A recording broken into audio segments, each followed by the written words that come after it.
আমি আপনাদেরকে একটা খুশির খবর শোনাবো। কথা কয় না, শোনাবো? জোরে বলেন, শোনাবো? আমাদের সাবেক ম্যাডাম, আমাদের আপা, উনি ক্যান্সার রোগে আক্রান্ত। এই আলহামদুলিল্লাহ সুবহানাল্লাহ বলে বাড়ি যাবেন আপনারা। জি, আমাদের সাবেক প্রধানমন্ত্রী উনি ক্যান্সারে আক্রান্ত হয়ে গেছে। শোনেন, অসুস্থ কখন কাক ধরবে এটা কেউ নির্দিষ্ট করে বলা যাবে না। আমি স্টেজ থেকে নামতেও পারি, নাও পারি। আপনি আজকে বাড়ি যাইতেও পারেন, নাও পারেন। কথা বলেন সভাপতি সাহেব, কি বলেন? অসুস্থতা আসে কার পক্ষ থেকে? সুস্থতা কার পক্ষ থেকে? রাসূল বললেন অসুস্থতার আগে সুস্থতার কদর করো। সুবহানাল্লাহ বললেন না? আজকে আপনি যৌবক আছেন, আপনার যুবতী, আপনি যৌবন ঠিক আছে আপনার, আপনি এই যুবক এবং যৌবন এবং ক্ষমতার সিয়ার পাইয়েই যদি আপনি ৮৬ কিলোমিটার বেগে চালান, তাহলে আপনার ভবিষ্যতে বিপদ আছে না নাই? কথা বলেন তো, আছে না নাই? সামনে খাবার দেখলেই যদি খালি একদম খায়ে ফুল করে ফেলে দেন, তাহলে তো ভবিষ্যতে আপনার ডাইজেস্টের সমস্যা হবে। ঠিক কিনা বলেন? তো আমি আপনাদের কাছে যেটা জানাতে চাচ্ছিলাম, আমরা আজকের মাহফিল থেকে তার জন্য বদদোয়া করব না, বরং দোয়া করব আল্লাহ পাক যেন তাকে সুস্থ করে আবারও যেন টুক করে আমাকে বাংলাদেশের মধ্যে নিয়ে আসায়। আমার কথা মানে বুঝতে পারলেন আপনারা আমার? জি হ্যাঁ, টপ করে আসবে আর আমরা খপ করে ধরবো। কথা কয় না কেন? আমাকে অনেক হিসাব নিকাশ আছে গো, অনেক হিসাব নিকাশ আছে। এই কথা বলেন না কেন? জি, এজন্য আমি আজকের মাহফিল থেকে দোয়া করতেছি। আমি বদদোয়া করার মানুষ না, আমি কাউকে বদদোয়া করি না।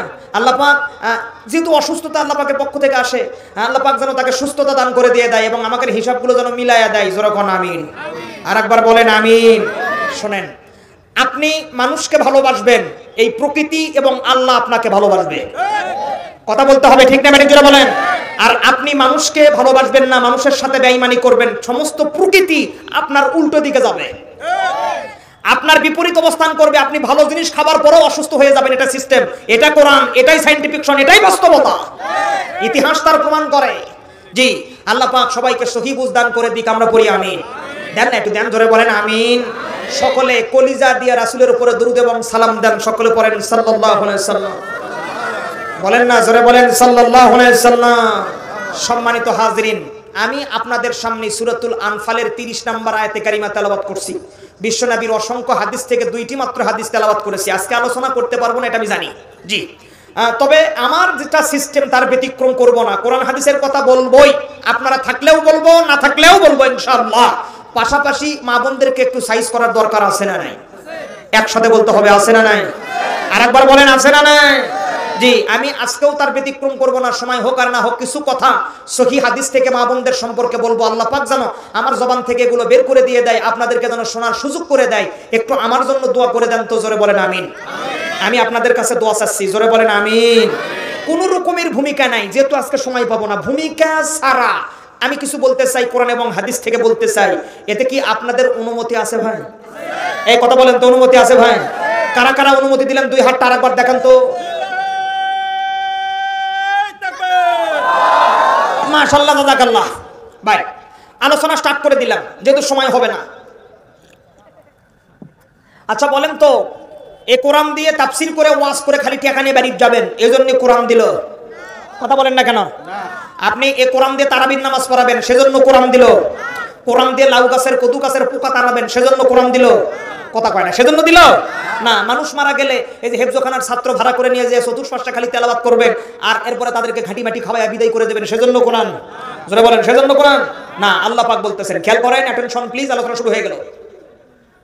আল্লাহ পাক বলেন, হাদা বায়ানুল লিন্নাসি ওয়া হুদাও ওয়া মাউইযাতুল লিল মুত্তাকিন।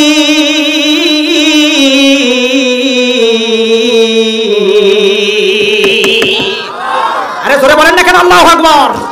আরেকবার বলেন আল্লাহু আকবার। ছুটে আইন শাহজালালের নির্ভীক সৈনিকেরা, খতম কর গোবিন্দরই সেলাসা মুন্দাগুলা। অলিদের এই ভূমিতে, অলিদের এই ভূমিতে, অলিদের এই ভূমিতে বিপ্লবেরই মশাল জ্বালা।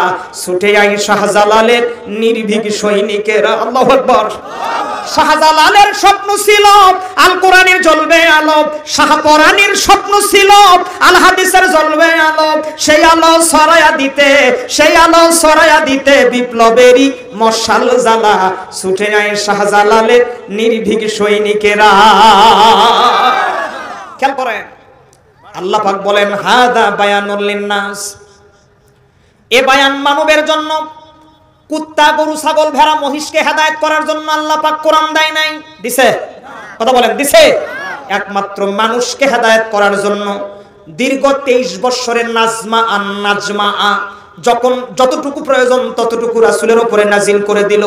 এই কোরআন মানবে যারা হেদায়েত পাবে তারা, আল্লাহর তৈরি জান্নাতে যাবে তারা। ঠিক কিনা বলেন আপনারা? জোরে বলেন না কেন ঠিক কিনা?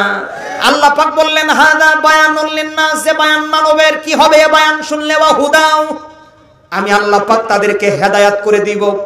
আয়াতের শেষে বললেন ওয়া মাউইজাতুল লিল মুত্তাকিন, এটা হবে মুত্তাকিনদের জন্য গাইডলাইন। মুত্তাকিন মুমিনগণ কিভাবে চলবে এটার গাইডলাইন হলো কোরআন। প্রাণীর ভাইয়েরা আমার, এটা খালি হেদায়েতই করবে না আর মুত্তাকিনদের পথই দেখাবে না। আসমানের নিচে জমিনের উপরে এমন কিছু বিষয় নাই যেই বিষয়টা আল্লাহ রাব্বুল আলামিন কোরআনের মধ্যে দেয় নাই।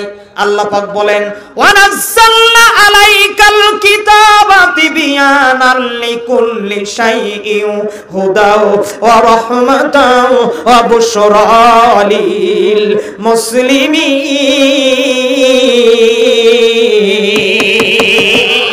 আরে দুই হাত তুলে বলেন আল্লাহু আকবার। মেহেরবানি করে মনোযোগ দেন। আল্লাহ পাক বলেন আসমানের নিচে জমিনের উপরে তিবয়ানাল লিকুল্লি শাই, এমন কোনো বিষয় নাই যেই বিষয়ের সমাধান কোরআনের মধ্যে নাই। সবকিছুর সমাধান দিতে পারে, কথা কয় না, দিতে পারে। জোরে বলেন দিতে পারে। একটা বলবো তারপরে আয়াতের দিকে যাব, অ্যাটেনশন হবেন। আপনাকে রংপুরে 2 রাকাত নামাজে কয়টা সিজদা দেওয়া লাগে? নামাজ না পড়লে কেমনি কবি কোন কয়টা দেওয়া লাগে? এই একসাথে বলেন কয়টা? এরকম হাত দেখান তো, মা হাত দেখান তো। 4টে, ঠিক আছে তো বাজান না? হ্যাঁ, আমাদের বগুড়াতেও 4টেই দেয়, আপনাকে এলাকায় 4টে দেয় তো, কথা বলেন না কেন? হ্যাঁ বলেন তো, পৃথিবীতে কোন 2 রাকাত নামাজ আছে যে 2 রাকাত নামাজে 20টে সেজদা দিতে হয়? সুবহানাল্লাহ বলেন। নামাজ 2 রাকাত, সেজদা কয়টা বলেন না ভাই, কয়টা? আপনারা কি জানেন? কথা বলেন, জানেন? হ্যাঁ, আপনারা আমাকে উল্টা মাসলা দেবেন, হুজুর এটা সালাতুত তাসবিহ নামাজ। নো, নামাজ 2 রাকাত, সেজদা হবে 20টা। আমি কি বলবো? কথা বলতে হবে, বলবো। কোরআনের কত নাম্বার সূরার কত নাম্বার আয়াত দ্বারা দলিল দিছে আমি কি বলবো? অবশ্যই বলবো। তারপরে স্টেজ থেকে নামবো, এতে রাত থাক না হলে যাক। কথা বলেন তো, ঠিক না বেশি জোরে বলেন? হ্যাঁ, 2 নাম্বার আরেকটা কথা বলবো, একটু মনোযোগ দেন, খেয়াল করেন। হযরত উমর একদিন রাত 12টার পরে বাসা থেকে বের হয়েছে। উনি 12টার পরে বের হয় কেন? উনি খোলা তরবারি নিয়ে হাঁটে এবং হাঁটা চলাফেরা করে, কারণ উনি লক্ষ্য করে কোন জায়গায় সুদের কারবার হয় কিনা, কোন জায়গায় মুনাজাত চলে কিনা, কোন জায়গায় ফ্রি ফায়ার চলে কিনা। এই শীতের মধ্যে যুবক ছেলেরা মানুষজন মুজা লাগায় হলো পায়ে আর হাতে, আর বাংলাদেশের কিছু যুবক দেখবেন মুজা লাগায় এই 2 আঙ্গুলের মধ্যে। কথা কয় না কেন? এই বাক্সর মতো মোবাইল নিয়ে খালি বলে মার মার মার মার মার মার। কথা কয় না কেন? এই বেমার আপনাকে এলাকায় নাই? কথা বলেন তো, নাই? হ্যাঁ। এরপরে উনি চিন্তা করে মুনাজাত হয় কিনা। মুনাজাত কি আপনারা বোঝেন নাকি? মুনাজাত কি? হাতের মধ্যে নিয়েছে বলে 19, ও পাশ থেকে বলতেছে 80, এ পাশ থেকে বলতেছে 21, এ বলতেছে 80, এ পাশ থেকে আরেকজন বলতেছে 22 বা 2, বলে তোক ডবল, এই বলতেছে তোক রিডবল। এই ব্যবসা মনে হয় আপনাকে এলাকায় নাই? কথা করে নাই? হযরত উমর চিন্তা করে কোন জায়গায় টেন্ডারবাজির আলাপ হয় কিনা, রাত 12টার পরে কোন জায়গায় দুর্নীতির আলাপ চলে কিনা, কোন জায়গায় মানুষকে ধোঁকা দেওয়ার আলাপ চলে কিনা, পরকীয়া প্রেম চলে কিনা, নানান রকমের অত্যাচার অনাচার সমাজের মধ্যে চলে কিনা, মন্তাজাপার ড্যান্স আর নানান রকমের বাউল গান, এরপরে বিচ্ছেদ গানের আসর চলে কিনা, নানান রকমের দেখার জন্য তিনি বের হয়ে পড়েন। রাত 12টা থেকে নিয়ে শুরু করে নিয়ে ফজরের আগ পর্যন্ত ঘোরেন। আলোচনা কিন্তু উঠে গেছে ওয়ানাজ্জালনা আলাইকাল কিতাবা তিবয়ানাল লিকুল্লি শাইইন হুদাও ওয়া রাহমাতাও ওয়া বুশরা লিল মুসলিমিন।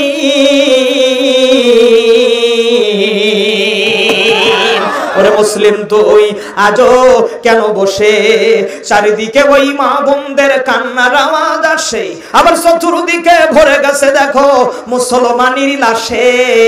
ওরে মুসলিম তুই আজও কেন বসে, নাক কান বুঝে বোবার মতো থাকবি কতকাল, দুনিয়ার এই স্বার্থের লোভে হইয়া মাতাল। আজকে তোর চেহারাই বীর খালিদের, আজকে তোর চেহারাই বীর খালিদের, আজকে তোর চেহারাই বীর খালিদের প্রতীক ছবি ভাসে।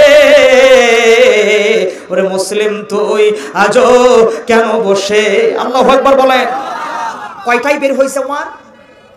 কথা কয় না, জোরে বলেন।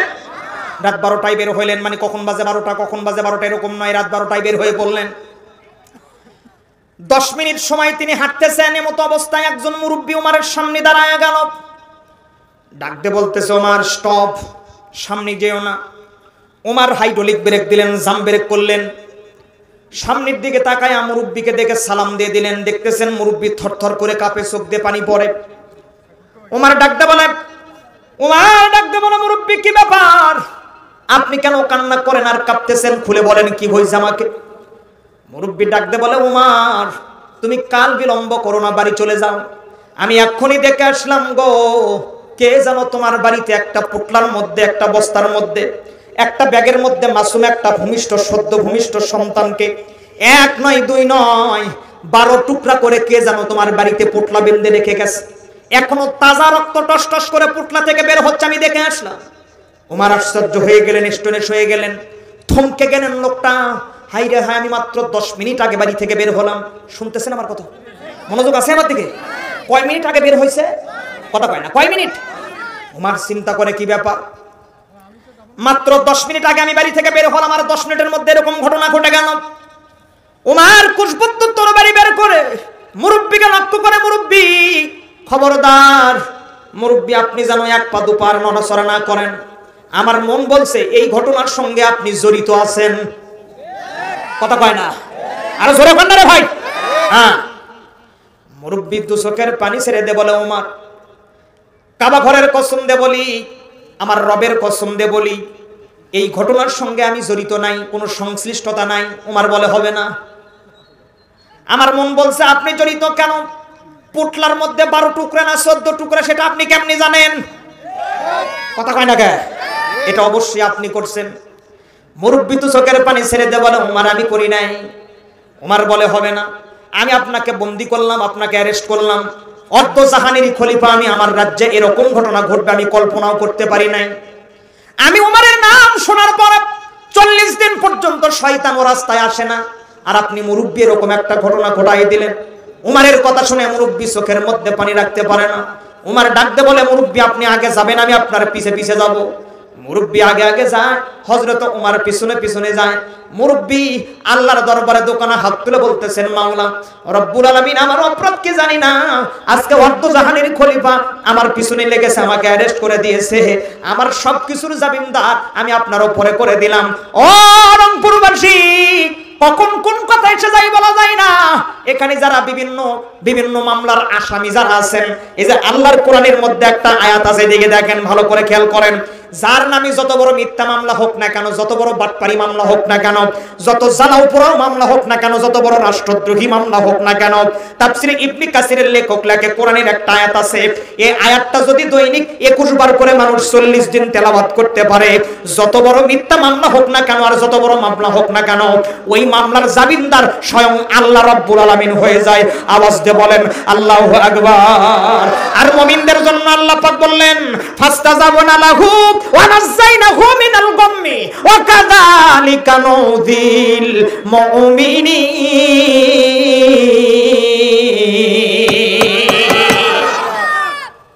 ভালো করে শুনেন, সময় বড় কম। উমার পিছে যায়, মুরব্বি আগে যায়। বাড়ির মিন ফটক পার হয়ে উমার লক্ষ্য করে দেখতেছেন, সদ্যই একটা পুটলা দেখা যায়, একটা বস্তা দেখা যায়, অথবা একটা সাদা ব্যাগ দেখা যাচ্ছে। উমার স্থির থাকতে পারলেন না, দৌড় দিলেন পুটলার কাছে। এখনো তাজা রক্ত বের হচ্ছে পুটলা দিয়ে। মুরব্বির সামনে উমারের দাঁড়ায়া থরথর করে কাঁপে।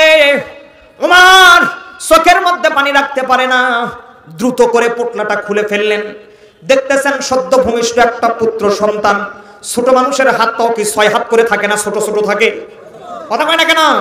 বড় ছোট মানুষ, সদ্য ভূমিষ্ঠ সন্তান, হাতগুলোকে আলাদা করেছে, পা গুলোকে আলাদা করেছে, মাথা আলাদা করেছে। রংপুরবাসী একটা থিওরি নেন, কোন মানুষ যদি কোন মানুষকে মেরে ফেলে দেয়, বোঝা যাবে এটা যে কোনো কারণে মারছে। কিন্তু মারার পরে যদি লজ্জাস্থান আলাদা করে, পা আলাদা করে, হাত আলাদা করে, কলিজা বের করে, মাথা থেতলে করে দিয়ে দেয়, বুঝতে হবে সে শুধু মারেই ক্ষান্ত হয় নাই, তার পূর্বের অনেক জের বাকি ছিল, অনেক রাগ তার জমা ছিল, এই রাগ সে ঝেড়েছে। কথা কি আমার বুঝতে পারতেছেন? উমার খলিফাতুল মুসলিমিন, আমিরুল মুমিনিন চিন্তা করে যেই লোকটা মেরেছে সে তার পূর্বের রাগ ঝেড়েছে, এমনি এমনি 12 টুকরা করে নাই। ছোট্ট বাচ্চার পেটের মধ্যে চাকু চলে দিলে দুনিয়ার থেকে বিদায় হয়ে যাইতো, পানির মধ্যে ফেলে দিলে মারা যাইতো, বালিশ চাপা দিলে দুনিয়ার থেকে মারা যাইতো, কেউ টের পাইতো না।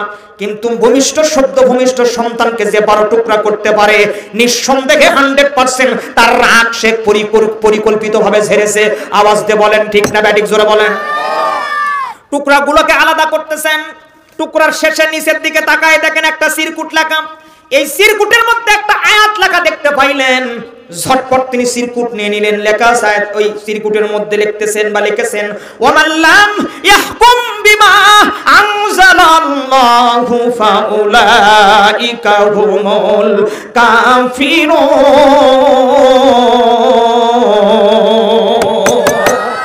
আরে জোরে বলেন আল্লাহু আকবার। এই আয়াতটা কোরআনের মধ্যে 3 ভাবে আসছে, আজকে সময় নাই। ওমর চিন্তা করলেন যেই মানুষটা কোরআনের আয়াত লিখতে পারে নিঃসন্দেহে এই মানুষটা হলো মুসলমান। না, আমি শান্তি পাচ্ছি না, আমার কথা কি বুঝতে পারতেছেন আপনারা? ওমর চিন্তা করলেন যেই মানুষটা কোরআন লেখে সে অবশ্যই মুসলমান, তার মানে মুসলমান হইলে আমি তাকে ধরতে সুবিধা হবে। যারা গোয়েন্দা বিভাগে কাজ করে তারা বিভিন্ন কুলু নিয়ে খোঁজে। ওমর চিন্তা করলেন এটাই কুলু, অবশ্যই সে মুসলমান হবে।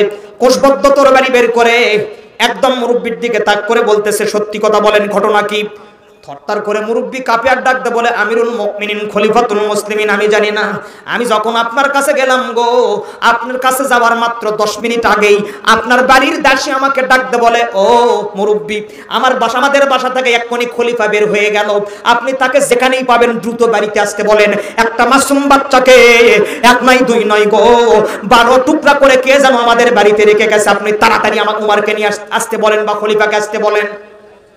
এটা আমি জানি না, আপনার দাসী জানে।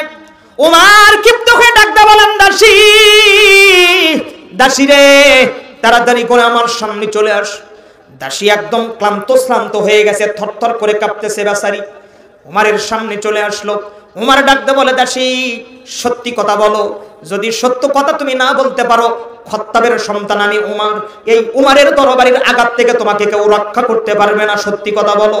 দাসী ডাকতে বলে, আমিরুল মুমিনিন, আপনি যখন রাত 12টায় একদম মূল ফটক পার হয়ে চলে যান, আমি তো সর্বসময় আপনাকে পাহারা দেই যে আপনি কখন যাবেন আর কখন আসবেন, এইটাই আমার ডিউটি, আপনার খেদমত করা। ও আমিরুল মুমিনিন, আপনি যখন বাসা থেকে বের হয়ে যাবেন, আমি গেট মিন ফটক লাগায় দেওয়ার জন্য আমি রওনা দিলাম। গিয়ে দেখলাম গেট দিয়ে কে যেন একটা যুবতী মেয়ে পর্দার সহিত এসে একটা পোটলা রেখে গেল। পোটলার দিকে তাকায় আমি দেখলাম যে পোটলা দিয়ে রক্ত পড়তেছে। আমি বুঝতে পারলাম, দৌড় দিলাম মেয়েটার পিছু পিছু। অনেক দূর পর্যন্ত অমুক পাহাড়ের পাদদেশে মেয়েটা প্রবেশ করলো। মূলত এই 12 টুকরা সন্তানকে করার দায়ী হলো ওই যুবতী মেয়ে।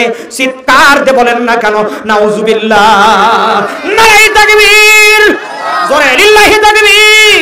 ওয়া নাযালনা আলাইকাল কিতাবা তিবয়ানাল লিকুল্লি শাইইন হুদাও ওয়া রাহমাতাও ওয়া বুশরা লিল মুসলিমিন।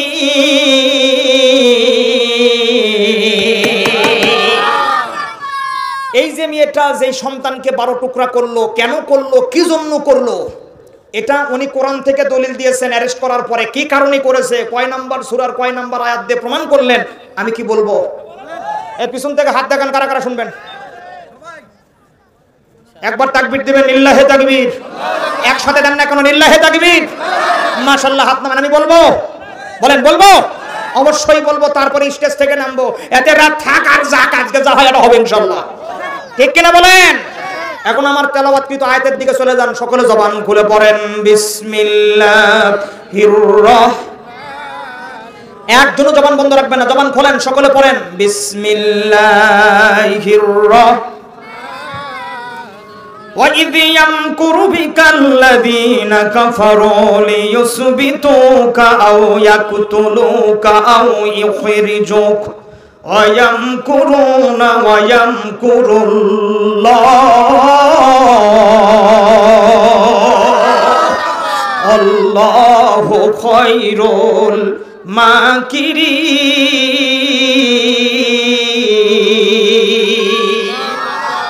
মেহেরবানি করে মনোযোগ দেবেন। বিভিন্ন কিচ্ছা কাহিনী শোনার পরে আপনাদের আমলনামায় সওয়াব হইতেও পারে, নাও পারে, কিন্তু কোরআনের যদি একটা আয়াত তেলাওয়াত শোনেন, অর্থ যদি শোনেন, যৎসামান্য যদি তাফসীর শোনেন, একটা আয়াতের বিনিময়ে রাসূল সহিহ মিশকাতের মধ্যে বললেন 500 রাকাত নামাজের সওয়াব। আরে জোরে বলেন না কেন ভাই? নামাজ আপনারা সকলেই পড়েন, কয়জনের নামাজ কবুল হয়? আপনি বুকে হাত দিয়ে বলতে পারবেন আপনার নামাজ কবুল হয়? হ্যাঁ, আমি পারবো না, আমার বাবাও পারবে না। নামাজ কবুল হওয়ার শর্ত হলো 9টি। জোরে বলেন কয়টি? একসাথে বলেন কয়টি? এর মধ্যে 1 নম্বর হলো হালাল রিজিক খাইতে হবে। কয়জনই হালাল রিজিক খায়? ওদের বড় লোক হলে ইন্টারেস্ট, আর গরিব মানুষ হলে কিস্তি।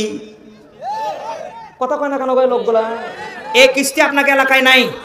প্রতিদিন হাতের মধ্যে তসবিনে ঘরে সুবহানাল্লাহ সুবহানাল্লাহ সুবহানাল্লাহ, আর বউ প্রতি মঙ্গলবার করে কিস্তির টাকা জমা দেয়। এরকম আছে না নাই? জোরে বলেন তো, আছে না নাই? ওদের বউ দিয়া কিস্তি তুলিলি, তাবলিগের আমির সাজিলি। না আমি চলে গেলাম, আপনারা থাকেন।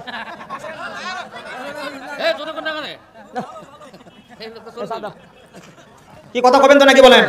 আমি মিথ্যা কথা বলেন, মিথ্যা কথা বলেন? হ্যাঁ, এরকম আছে না নাই? কথা বলেন তো, আছে না নাই? ওদের বউ দিয়া কিস্তি তুলিলি, পীরের হাতে মুরিদি হইলি। কথা বলেন, আছে না নাই? জোরে বলেন। দুঃখ থোয়ার জায়গা নাই। নামাজ আমরা সকলে পড়ি, কয়জনের নামাজ কবুল হয়? দুঃখ থোয়ার জায়গা নাই। কোন দিকে যাবেন আর কোন দিকে হয় দরকার নাই, আজকের সময় বড় কম, কিন্তু আপনাকে চেহারাগুলো দেখে মনে হচ্ছে আপনারা ও আর সোনার জম। ঠিক কিনা বলেন? ভালো করে শোনেন। তাহলে 1 রাকাত নামাজের মধ্যে 500 রাকাত নামাজের সওয়াব ওই নামাজ নয় যেই নামাজের গ্যারান্টি আপনারা দিতে পারেন না, সেই নামাজ নয়। যেই নামাজগুলো আল্লাহর দরবারে কবুল হয়ে গেছে, এমন কবুল হওয়া 500 রাকাত নামাজের সওয়াব। ও রংপুর মহানগরবাসী, 500 রাকাত লাগে না গো ভাই, 500 রাকাত লাগে না। জীবনে যদি কোনো মানুষের 2 রাকাত নামাজ কবুল হয়ে যায়, এমন মানুষকে আল্লাহ কখনো জাহান্নামের আগুনে জ্বালাবে না। দুই হাত তুলে বলেন আল্লাহু আকবার। আরে দেখা দেন নবীজি একবার আসিয়া, বলেন দেখা দেন নবী গো একবার আসিয়া, বলেন দেখা দেন নবীজি একবার। দয়ার নবী প্রেমের ছবি, মায়ার নবী প্রেমের ছবি, কোথায় গেলেন লুকাইয়া? দেখা দেন নবীজি একবার আসিয়া, বলেন দেখা দেন নবী গো একবার। তো মানুষ দেখলাম ভবে নবী, তো মানুষ দেখলাম ভবে, আপনার মতো মিলে না। দেখা দেন নবীজি একবার আসিয়া, বলেন দেখা দেন নবীজি একবার। দয়ার নবী প্রেমের ছবি, মায়ার নবী প্রেমের ছবি, কোথায় গেলেন লুকাইয়া? দেখা দেন নবীজি একবার আসিয়া, বলেন দেখা দেন নবী গো একবার। আরেকবার 2 হাত দেখান তো আমাকে। এবার একটু মায়া দিয়ে ডাক দেন তো আল্লাহ। এই সবাই ডাক দেন আল্লাহ। না মায়া দেন না কেন? মায়া দেন, জোরে ডাক দেন আল্লাহ। এবার একটু ডাক দেন তো ইয়া রাসূলুল্লাহ। দেন না ইয়া রাসূলুল্লাহ। আসেন, মেহেরবানি করে মনোযোগ দেবেন। তাহলে 1 আয়াতের বিনিময়ে কয়শো রাকাত নামাজ? একসাথে বলেন, ভালো করে শোনেন। কোরআনের তাফসীর করতে গেলে 19টা ইলমের প্রয়োজন।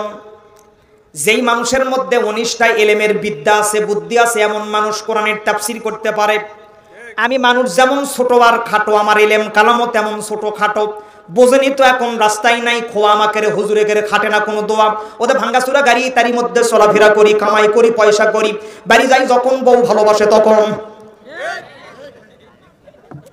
এবার এলা কোন দুগে দেয়? একটা লোক কথা বলেন, আমি আশ্চর্য হয়ে গেলাম। মনোযোগ আছে আমার দিকে? প্রিয় ভাইরা, মনোযোগ আছে আমার দিকে? ভালো করে শোনেন। এক নম্বরে যেই এলেম জানতে হবে, ইলমে লগাত, ইলমে নাহু, ইলমে সরফ, বালাগাত, মান্তিক, ফাসাহাত, নুজুলুল কোরআন, এমন 19টা ইলমের জ্ঞান থাকতে হবে। তাহলে এমন মানুষই কোরআনের তাফসীর করতে হয়। এখনকার বক্তাকের মুখের মধ্যে থাকে হলো পান আর সামনে থাকে হলো মাইক, মারে খালি সাল্লাল্লাহর টানার বলে নামাজ পড়ো, রোজা রাখো মুমিন মুসলমান ভাই, আর মসজিদে যায়া দেখো বাটা জুতা। মিছা কথা বললাম, কথা কোনা কোনা মিছা কথা বললাম।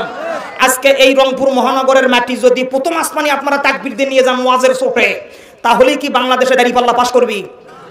না আমি চলে গেলাম, থাকবে দেই।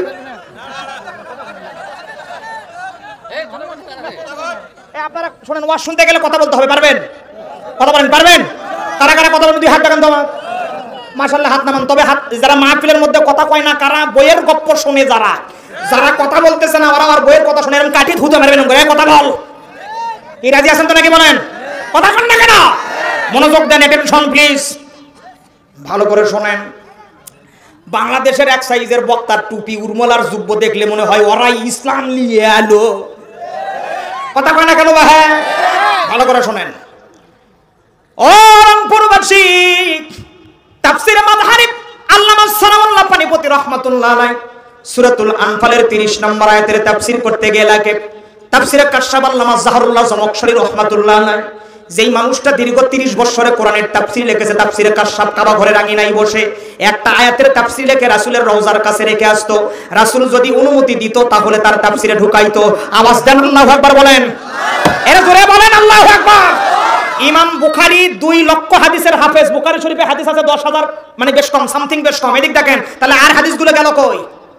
মাতব্বরি খাটান। এদিক শোনেন, মানুষ ছোট ভাবছে না, পরে হবে এগুলো। এদিক শোনেন, এই আয়াতের তাফসীর করতে গিয়ে লেখেন, এদিক দেখেন আয়াতের শানি নজুল আগে দেখেন।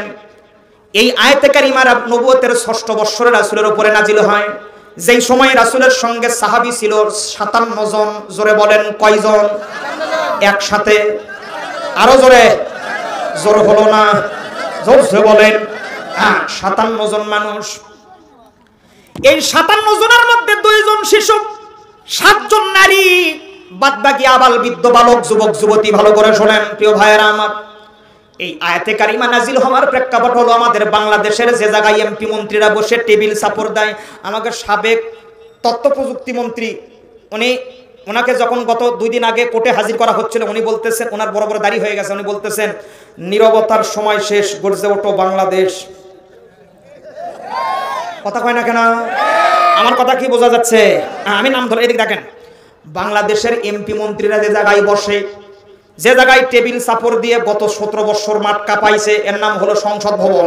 গত 5ই আগস্ট বাংলাদেশের পোলাপান এটা দখল করার পরে ওর চেয়ারের উপরে পার উপর পা তুলে দিয়ে সিগারেট খাইছে। কথা কয় না কেন গো? আর মুনতাজা তো খালি মাঝে মাঝে মাত্র তোমার স্বাস্থ্য ভাই, ওরে জয়নাল আবেদীন। এই ছেলে পেলেগুলোর দুঃখ কি দেখেন, তারা দাঁড়িয়ে আছে কি জন্য? এই সবগুলোকে একটা করে বিয়ে করা হবে। আরে আমার জন্য কিনে আনছে নয়া কেরাসিন, আমি মেজবাতি তোর সঙ্গে রাখি, দেই না কারো নারীতে আগুন। আলোচনা চলবে না বন্ধ? একসাথে বলেন চলবে না বন্ধ? আরে জোরে বলেন না কেন? আরে যুবক নিয়ে আসেন, এরা আছে টিকটক নিয়ে। কথা কন না কেন? জোরে বলেন। জানতাম না প্রেম করে বলে। ভালো করে শোনেন, বাংলাদেশের যে জায়গায় এমপি মন্ত্রীরা বসে তার নাম হলো সংসদ ভবন। ভারতের যে জায়গায় এমপি মন্ত্রীরা বসে তার নাম হলো বিধানসভা। আমেরিকায় যে জায়গায় এমপি মন্ত্রীরা বসে তার নাম হলো হোয়াইট হাউস। এদিকে দেখেন, আর আবু জেহেলেরও একটা নিজের তৈরি করা সংসদ ভবন ছিল, যার নাম ছিল দারুন নদওয়া। আবু জেহেল চিন্তা করে, আমার হুন্ডা বাহিনী আছে, গুল্লিপ বাহিনী, লাল পানি, সাদা পানি, মরিচ পানি, আর্মি, কোবরা, কর্তা, চকিদার, দাফাদার, এত কিছু থাকার পরেও আমার দলে কেন মানুষ লোক ভিড়ে না, বরং আমার খালি বিরোধিতাই করে, খালি আমার বিরোধিতাই করে। আর আব্দুল্লাহর বেটার কোনো কর্মী নাই, কোনো হুন্ডা বাহিনী নাই, কোনো গোল্লিম সিগারেটের বাহিনী নাই, একজন মাত্র নেতা আর একজন মাত্র কর্মী সাইয়েদনা আবু বকর। আব্দুল্লাহর বেটা রাতের অন্ধকারে মানুষের দ্বারে দ্বারে যায়, আর ওই মানুষটা সকালবেলায় এসে আব্দুল্লাহর বেটার হাতে হাত রেখে কালেমা পড়ে মুসলমান হয়ে যায়। আরে দুই হাত তুলে দেখেন না, আল্লাহু আকবার বলেন, আরে জোরে বলেন আল্লাহু আকবার। ইউরিদুনা লিয়ুতফিউ নূরাল্লাহি বিআফওয়াহিহিম আল্লাহু মুতিম্মু নূরিহি ওয়ালাউ কারিহাল কাফিরুন।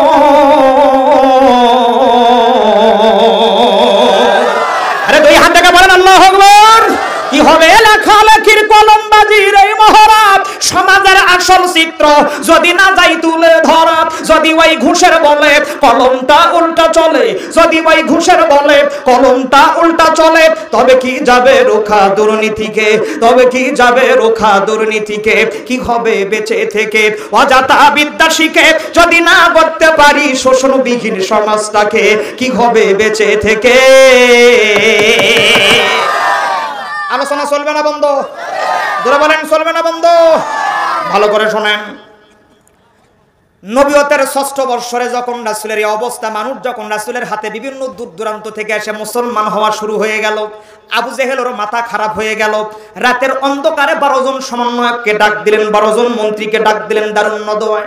ডাকতে বলে এরকম চলতে থাকলে হবে না, আব্দুল্লাহর বেটাকে বন্ধ করে দিয়ে দাও, তার কোরআনটাকে বন্ধ করো। মক্কার জমিনে যদি কোরআন চলে, আব্দুল্লাহর বেটার যদি মাতব্বরি চলে, আমার মাতব্বরি, আমাদের মাতব্বরি মক্কার জমিনে চলবে না। আওয়াজ দিয়ে বলেন না কেন মারহাবা। ওয়ালি গৌফিহি, কোরআনের ভাষায় যে জায়গায় কোরআন চলে তোমরা 144 ধারা জারি করে দাও। আজকের সময় বড় কম, প্রাণীর ভাইয়েরা আমার কথার দিকে মনোযোগ দিতে হবে, লাইনটা বুঝতে হবে। লাইন ছাড়া যদি ওয়াজ শোনেন তাহলে আজকে কোরআনের তাফসীর হবে এখানে, কোরআনের আলোচনা হবে এখানে, আর এর তাফসীর হবে আগামীকাল 7 দোকানে। যে হুজুর কি বলে গেল না বলে মিশাই হই হই রই রই শাহজাদি গেল কই। লাইন বোঝেন, লাইন ভালো করে শোনেন। আবু জেহেল বলতেছে কোরআন যেন মক্কার জমিনে না চলে, আব্দুল্লাহর বেটার মাতব্বরি চলবে না, আমার মাতব্বরি চালানো লাগবে। আল্লাহ ডাক দে বলে রে তে মাথা পাগল, তামাম দুনিয়ার রাজনীতির কলকাঠি নারেন যিনি, আল্লাহ তিনি। কথা কয় না কেন আল্লাহ? তোমরা খেলবা একদিকে, আল্লাহ খেলবে চতুর্দিকে। জোরে কোন আল্লাহু আকবার, আরো জোরে বলেন আল্লাহু আকবার। খুব সংক্ষিপ্ত করে শোনেন। আবু জেহেল রাতের অন্ধকারে 12 জন মন্ত্রী পরিষদের সদস্য নিয়ে, হেডদেরকে নিয়ে, একদম দলের যারা মিনমিন মাথা এদেরকে নিয়ে ঘোষণা করে দিল যে মক্কার জমিনে আব্দুল্লাহর বেটা থাকবে না, তার কোরআনটাও চলবে না। অ্যাঙ্গেল করে একটা কথা আমি আপনাদের কাছে বলে দিয়ে দেই, পৃথিবীতে যত জায়গায়, যত ভূখণ্ডে, যত দেশের মধ্যে এই কোরআন নিয়ে যারা পাইতারা করেছে, কোরআন নিয়ে যারা ষড়যন্ত্র করেছে, কোরআনকে যারাই ব্যারিকেড দেওয়ার চেষ্টা করেছে যেই ভূখণ্ডে, আল্লাহ পাক ওই ভূখণ্ডকে বিনা রক্তপাতে, বিনা কাহিনীতে ওই ভূখণ্ডে কোরআনের প্রসার বেশি করে দিয়েছে। আরে জোরে বলেন আল্লাহু আকবার। 1 মিনিট লাগবে, এটা লজিক ভালো করে শুনেন। 1 মিনিট লাগবে। মক্কাতে কোরআন চলবে না, কত কি করলো রাসূলের উপরে, ওই মক্কা বিনা রক্তপাতে বিজয়। কথা কয় না কেন গো? এই বাংলাদেশে হুজুর ধরো, হুজুর মারো, হুজুর দিয়ে জেলে ভরো। কথা কয় না কেন? এখন হুজুর চালাচ্ছে বাংলাদেশ। কথা কয় না কেন? রংপুর মহানগরবাসী কান খাড়া করে শোনেন। বিগত 14 বছর নানান রকমের গান, dancer, football player, cricket player জাতীয় সংসদে আমরা দেখলাম। আগামীর পার্লামেন্ট হবে টুপিওয়ালাদের পার্লামেন্ট, আগামীর পার্লামেন্ট হবে আলেমওয়ালাদের পার্লামেন্ট, আগামীর পার্লামেন্ট হবে কোরআনওয়ালাদের পার্লামেন্ট। কারা কারা রাজি আছেন দুই হাত তুলে দেখাই দিয়ে দেন। নারায়ে তাকবীর, লিল্লাহি তাকবীর। কি রাজি আছেন তো নাকি বলেন? যার করে হাতের মধ্যে ভাঁজ ছিল ওরা ভোট দিবি না, যার করে হাতের মধ্যে ভাঁজ ছিল এরকম করে হাত ধরে একটাও ভোট দিবি না। ভুয়া হাত টান টান করে তুলে বলেন আল্লাহু আকবার। এই দেখেন তো কারা হাত তুলতেছে না, ভোট দিবি না। ওই 2 হাত তোলেন, ধরে বলেন আল্লাহু আকবার। মাশাআল্লাহ, হাত নামান। রাজি আছেন তো আপনারা? হ্যাঁ, ওটা পরে হবে, ভালো করে শোনেন। আবু জেহেল চিন্তা করে আমার এত বাহিনী, তাহলে আমার পক্ষে লোক ভিড়ে না, খালি লোক ভিড়ে আব্দুল্লাহর বেটার পক্ষে। একটা রায় ঘোষণা করে দিল, খেয়াল করে শোনেন। কি রায়? ওয়াইদিয়াম কুরুবিকাল্লাযীনা কাফারু লিয়ুসবিতুকা আও ইয়াকতুলুকা আও ইখরিজুক। আল্লাহু আকবার। জোরে বলতে হবে আল্লাহু আকবার। সংক্ষিপ্ত করে বলছি। 1 নম্বর আইল ইসবিতুকা, তার কাছ থেকে পাসপোর্ট কেড়ে নাও। ভিসা কেড়ে নাও, তার কাছ থেকে ভোটার আইডি কেড়ে নাও, তার কাছ থেকে জন্ম সনদ কেড়ে নাও, নিয়ে জেলের মধ্যে ঢুকাও। জেলের মধ্যে যদি মারা সম্ভব না হয়, বাইর করে নিয়ে এসে ক্লিনিকের মধ্যে ঢুকাই, ইঞ্জেকশন পোষ করে দুনিয়ার থেকে বিদায় করে দাও। ও রংপুরবাসী, আমাদের বাংলাদেশের কলিজার টুকরা শুধু নয়, তামাম বিশ্বের মুসলমানদের কলিজার টুকরা কোরআনের পাখি আল্লামা দেলোয়ার হোসেন সাঈদীকে 14 বছর মিথ্যা মামলা, ধর্ষণের মামলা দিয়ে এত সুন্দর কোরআনের ময়না পাখিকে যখন মারতে পারে না, সিস্টেমি জেলখানা থেকে বের করে নিয়ে এসে ক্লিনিকের মধ্যে ঢুকাইয়া ইঞ্জেকশন পুশ করে আল্লামা দেলোয়ার হোসেন সাঈদীকে তারা দুনিয়ার থেকে শাহাদাত বরণ করে দিয়ে দেয়। এ কথা বলেন না কেন? জোরে বলেন না কেন? ঠিক না বেঠিক? জোরে বলেন। 2 নম্বরে আও ইয়াকতুলুকা, তাকে হত্যা করে দিয়ে দাও। 3 নম্বরে অথবা আও ইখরিজুকা, এই দেশ থেকে অন্য দেশে পার করে দিয়ে দাও। পানির রংপুরবাসী মেহেরবানি করে মনোযোগ দেন। এই 3টা রায় যখন আবু জেহেল 12 জন সদস্য নিয়ে 12 জন মন্ত্রী নিয়ে ঘোষণা দিল, আল্লাহ পাক রিলি করে রাসূলকে শোনায় দিল। রাসূল আমার দোকানে হাত তুললেন, আল্লাহ ডাক দিয়ে বলে, হাবিব আপনার টেনশন করার দরকার নাই, কাফের মুশরিক বেঈমান খেলবে একদিকে, আর আমি আল্লাহ রাব্বুল আলামিন ট্যাকেল দিব আর খেলা করব চতুর্দিকে।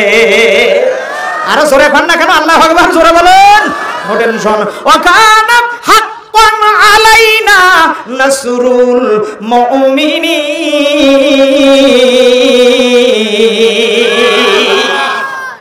Attention please. ওই এক রাতের মধ্যে রায় দিল, আর এক রাতের মধ্যে রাসূলকে সহ 57 জন মানুষকে জেলের মধ্যে ঢুকায় দিল। কিচ্ছু সিরকুট লাগবে না, খালি বসে থাকেন, কোনো সমস্যা নাই।